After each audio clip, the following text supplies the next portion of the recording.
Syederalun, Partai Keadilan Sejahtera atau PKS akan mengadakan rapat pimpinan nasional atau Rapimnas pada 20 hingga 21 Juni 2022. Acara yang dimulai pada Senin 20 Juni 2022 akan digelar di Hotel Sahid Jakarta.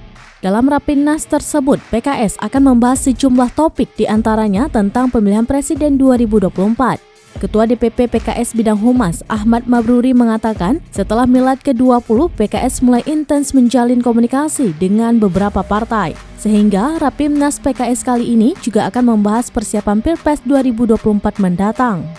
Lebih lanjut, Mabruri menyebut dalam Rapimnas PKS juga akan menentukan kriteria capres dan calon mitra koalisi.